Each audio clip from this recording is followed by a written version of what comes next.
बन सकता है, झींगे का खाना है तो बन सकता है, आलू पराठे खाना है तो बन सकते हैं। जैसा ही वीडियो चालू हुआ वैसे नए नए ऑप्शन आ गए। अभी तक कह रही है सब पड़ा हुआ है, कुछ बनने नहीं वाला है।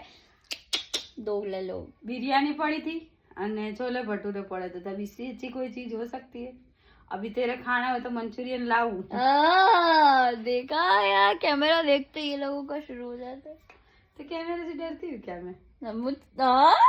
हाँ, डरती नहीं हो पर थोड़ा सा शर्मा जाती हो।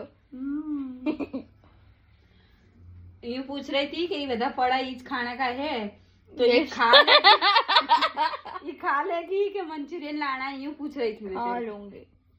मंचूरियन लाना है, हजी फाइनल बार पूछती हूँ। मच्छी लानी है बारसी ना भेजा खीमा ना। हाँ यूं એટલે મેં કે બારસી લાણા હોય તો અમે જા રહે, પછી ઘર કા જ બધા પડા ઈ જ ખાણે મિલેગા।